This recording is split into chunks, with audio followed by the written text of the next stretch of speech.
கிறிஸ்துவுக்குள் பிரியமான சகோதர சகோதரிகளே, இயேசு கிறிஸ்துவின் நாமத்தில் உங்கள் அனைவருக்கும் என் அன்பின் வாழ்த்துக்கள். இன்றைய நாளுக்கான வேத வசனம் மார்க்கு 1:35. அவர் அதிகாலையில் இருட்டோடே எழுந்து புறப்பட்டு வனாந்தரமான ஓரிடத்திற்கு போய் அங்கே ஜெபம் பண்ணினார். ஜேக்கப் டேவிஸ் 1800 வாழ்ந்த தையல்காரர். அந்த நாட்களில் தங்க சுரங்கங்களில் வேலை பார்ப்பவர்களின் கால் சட்டை சீக்கிரத்தில் கிழிந்து போய்விடும்.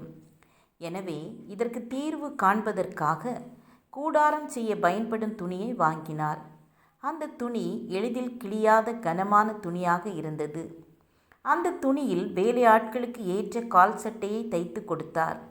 அன்றுதான் நீல நிற ஜீன்ஸ் பிறந்தது. அது இன்றைக்கும் பலர் மிகவும் விரும்பி அணியும் ஆடையாகவும் மாறிவிட்டது. ஒரு கூடார துணிக்கு புது வடிவம் கொடுக்கும் ஞானத்தை தேவன் சாதாரண தையல்காரருக்கு கொடுத்தார். இயேசு கிறிஸ்து இந்த உலகத்தில் வாழ்ந்த நாட்களில் இருட்டோடு எழுந்து ஜெபிக்கிறவராக காணப்பட்டார். பிதாவானவர் தன்மேல் வைத்திருக்கிற திட்டத்தை ஒவ்வொரு நாளும் சரியாக நிறைவேற்ற ஒவ்வொரு நாள் காலையிலும் தேவனுடைய கிருபைக்காக ஜெபித்தார். எனவே தேவனுடைய திட்டத்தை வெற்றியாக செய்து முடித்தார். சங்கீதம் 90:14 வாசிக்கும் பொழுது, நாங்கள் எங்கள் வாழ்நாளெல்லாம் களிகூர்ந்து மகிழும்படி காலையிலே எங்களை உமது கிருபையால் திருப்தியாக்கும் என்று மோசேயும் ஜெபிக்கிறார். மோசேயின் வெற்றி வாழ்க்கைக்கு இதுவே காரணமாயிருந்தது. இந்த ஜேக்கப் டேவிஸ் ஒரு சாதாரண தையல்காரராக இருந்தாலும் இன்று உலகம் முழுவதும் பேசப்படுகிறார். ஒரு புதிய துவக்கத்திற்கு வேண்டிய ஞானம் பரத்திலிருந்து கொடுக்கப்பட்டது.